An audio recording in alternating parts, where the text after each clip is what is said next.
Israel ও Hamas যুদ্ধবিরতিতে সম্মত হয়েছে, এটি কি উম্মার জন্য ইতিবাচক? অবশ্যই ইতিবাচক, কারণ যুদ্ধ আসলে কখনো কোনো কল্যাণ বয়ে আনে না।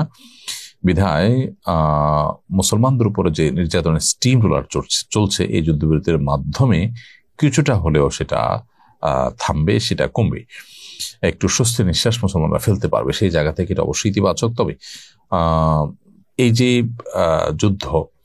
এই যুদ্ধ যে ইহুদিবাদীরা বাঁধিয়েছে এবং সেই যুদ্ধকে তারা জিইয়ে রাখছে, এই যে যুদ্ধে মূলত ফিলিস্তিনিদের যে পরিমাণ ক্ষয়ক্ষতি হয়েছে সেটা আসলে পোষানো খুবই কঠিন, বিশ্ব মানবতার জন্য সেটা লজ্জাজনক অধ্যায়।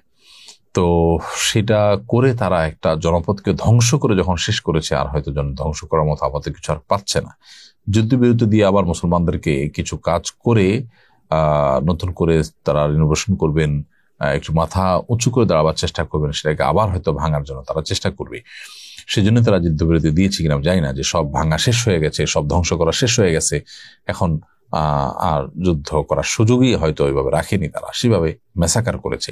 সেজন্য যুদ্ধবিরতি দিয়ে আবারও মুসলমানদেরকে গুছিয়ে আনার সুযোগ দিয়ে সর্বশান্ত করার চেষ্টা তারা করবে কিনা আল্লাহ তাআলা ভালো জানেন।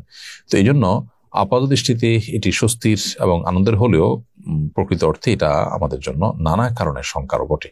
বিধায় আমরা আল্লাহ সুবহানাহু ওয়া তাআলার কাছে শুকর আদায় করছি। ঠিক একই সঙ্গে আমরা আশা করব যে পৃথিবীর মোড়ল মাতবররা যারা আছেন, দায়িত্বশীলরা যারা আছেন, তারা এখানে দায়িত্বশীল ভূমিকা রাখবেন এবং এই যুদ্ধ চিরতরে বন্ধের উদ্যোগ তারা গ্রহণ করবেন। ইকবাল আহমেদ, আপনার প্রশ্ন, আপনি লিখেছেন, ঋণ রেখে নিজের উপার্জিত টাকা দিয়ে ওমরা করতে পারবো কি? উল্লেখ্য, ঋণ পরিশোধ করছি অল্প অল্প করে, তবে বিগত কয়েক বছর ধরে খুব ইচ্ছে করছে ওমরা করবার জন্য। বা ইকবাল আহমদ, আপনার ঋণ পরিশোধ করবার জন্য যদি আপনি কোনো একটা সিস্টেম ঠিক করেন, কিস্তি করে নেন এবং সেটা সিস্টেমিক্যাল ওয়েতে পরিশোধ হতে থাকে, আপনার যে প্রাপক যার কাছে ঋণ নিয়েছেন তিনি যদি আপনাকে সেই ঋণ এভাবে কিস্তিতে নিতে প্রস্তুত থাকেন, তাহলে সেক্ষেত্রে আপনি ওমরা করতে পারেন, অসুবিধা নেই। অর্থাৎ আপনার এই ওমরা এটা যেন ঋণের টাকা না দিয়ে ওমরা করা না হয়। যেহেতু ঋণের টাকা আপনি অল্প অল্প করে দিচ্ছেন, সিস্টেম করে নিয়েছেন, অতএব সেই সিস্টেম ঠিক রেখে ওমরা করতে পারলে আপনি করবেন। তবে এক্ষেত্রেও যদি আপনি ওমরা না করে সে টাকা দিয়ে আপনার ঋণ কমিয়ে ফেলতে পারেন, দিয়ে ফেলতে পারেন, সেটা অবশ্যই আপনার জন্য অধিকতর উচিত হবে এবং উত্তম হবে। ঋণগ্রস্ত হয়ে আপনি ঋণের টাকা বাকি রেখে ওমরা করাটা আপনার জন্য প্রশংসনীয় বিষয় নয়। আপনার মন চাচ্ছে অনেক বছর ধরে, সেটা বুঝতে পেরেছি, কিন্তু মনের চাওয়ার চাইতে আসলে আল্লাহ রাব্বুল আলামিনের চাওয়া পূরণ করাটাকে বেশি গুরুত্বপূর্ণ মনে করতে হবে। ঋণ পরিশোধ করাটাকে আল্লাহ সুবহানাহু ওয়া তাআলা আবশ্যক করে দিয়েছেন। বিধায় আবশ্যিক কাজ বাদ রেখে বা আবশ্যিক কাজ যেন ত্বরান্বিত হয় করতে, সেটা না করে আপনি যে তুলনামূলকভাবে কম গুরুত্বপূর্ণ কাজ যদি করেন, তাহলে সেক্ষেত্রে অবশ্যই প্রশংসনীয় হবে না।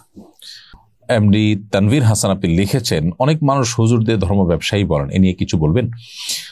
দেখুন ভাই তানভীর, আলেমদেরকে ধর্ম ব্যবসায়ী যারা বলেন, এই চক্রটা মূলত ধর্মবিদ্বেষী। এরা জানে যে এদেশে মানুষ ধর্মপ্রাণ, তো ধর্মপ্রাণ মানুষরা এদেশে আলেমুল আমাদের কারণেই মূলত ধর্মপ্রাণ।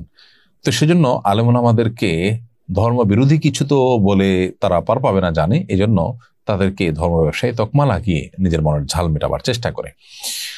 এক শ্রেণীর রাজনীতিবিদরাও আলেমদেরকে ধর্ম ব্যবসায়ী বলেন, কিন্তু আপনি দেখবেন প্রকৃত অর্থে সে রাজনীতিবিদরা ভোটের জন্য, ক্ষমতা আসার জন্য নানা সময় তারা ধর্মের ব্যবহার করে, ধর্মীয় কালচার, কৃষ্টি, ধর্মীয় পোশাক এগুলোর ব্যবহার করেন, ধর্মীয় প্ল্যাটফর্ম ব্যবহার করেন। তো তাদের চেয়ে বড় ধর্ম ব্যবসায়ী কেউ হতে পারে যারা আসলে ধর্মকে তাদের জীবনে, তাদের চিন্তায়, মননে সেভাবে জায়গা দেয় না, অথচ রাজনীতির স্বার্থে অথবা ভোটের স্বার্থে তারা ধর্মের লেবাস ধারণ করে। এরাই তো মূলত ধর্মকে বিক্রি করে পার্থিব উদ্দেশ্য হাসিল করতে চায়। ওলামায়ে কেরাম তারা ধর্মের কথা বলেন, তারা ধর্ম চান, যা চান তা বলেন, তাহলে সেক্ষেত্রে তারা ব্যবসায়ী কেন হতে যাবেন? যদি বলেন যে তারা পারিশ্রমিক গ্রহণ করেন, অনেক কাজ করে, তো পারিশ্রমিক গ্রহণ করাকে শরীয়ত যদি জায়েজ বলেন, তাহলে সেটা তাদের জন্য দর্শনীয় হবে কেন, বা তাদেরকে সেটা নিয়ে তকমা দেওয়া হবে কেন, বা তকমা দেওয়া হবে কেন? দেখুন, এই ক্ষেত্রে যদি আপনি কোথাও কোনো পরামর্শ দিয়ে, বুদ্ধি দিয়ে আপনি পারিশ্রমিক গ্রহণ করেন, তাহলে সেক্ষেত্রে আপনাকে বুদ্ধি ব্যবসায়ী বলা হবে? এই জাতীয় আর অনেক প্রশ্ন আসে। তো যার কারণে এই তকমা আলেমদেরকে দেওয়া, এটা তাদের প্রতি অবিচার, যেটা সাধারণত ইসলাম বিদ্বেষীরাই, ধর্ম বিদ্বেষীরাই সচরাচর দিয়ে থাকে। আমি একজন ব্যবসায়ী, আমি যদি কাউকে জন্ম নিবন্ধন অথবা এনআইডি কার্ডের বয়স বাড়িয়ে দিই তাহলে কি জায়েজ হবে?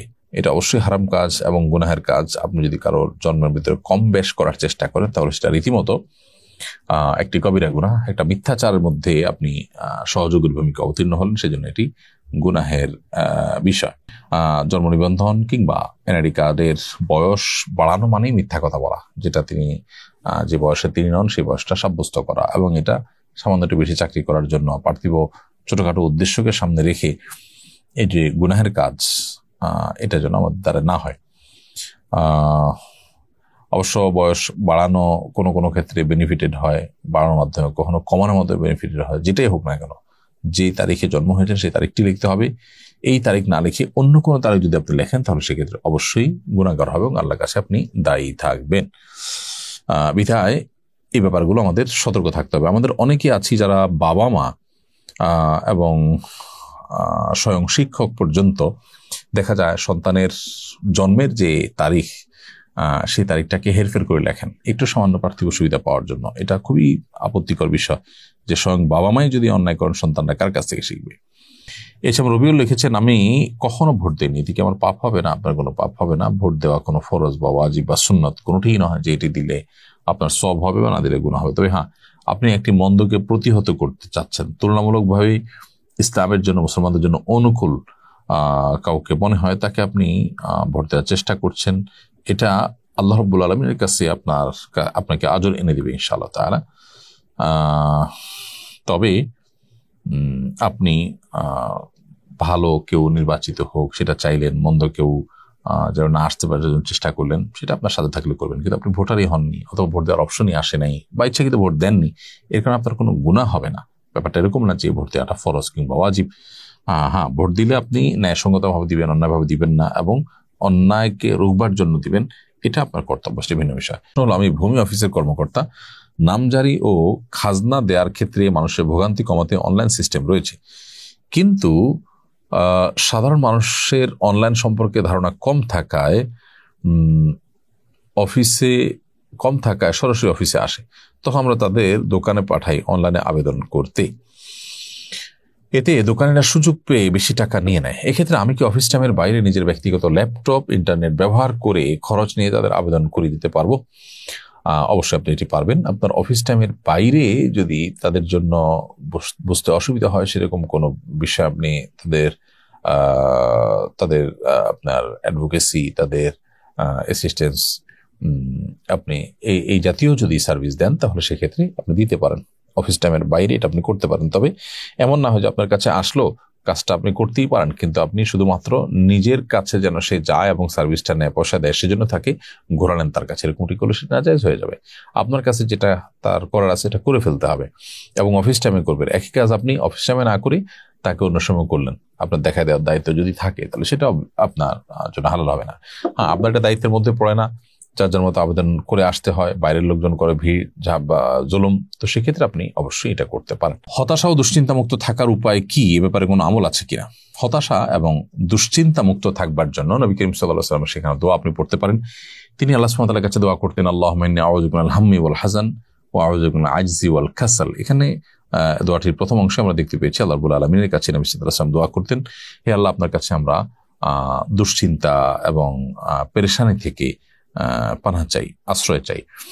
তো এই যে দুশ্চিন্তা, পেরেশানি, এটা থেকে আল্লাহ সুবহানাহু ওয়া তাআলার কাছে পানাহ চাওয়ার শিক্ষা আল্লাহ সুবহানাহু ওয়া তাআলা দিয়েছেন। এখানে কিন্তু পেরেশানি থেকে মুক্ত থাকার কথা বলা হয়েছে, বিধায় আপনি পেরেশানি থেকে মুক্তির জন্য এই দোয়াটা পড়তে পারেন।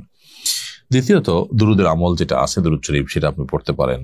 তারপর বিশেষ করে ইস্তেগফার, সেটিও মানুষের দুশ্চিন্তাকে দূর করার ক্ষেত্রে যথেষ্ট সহায়ক ভূমিকা রাখে, বিধায় সেটিও আপনি করতে পারেন।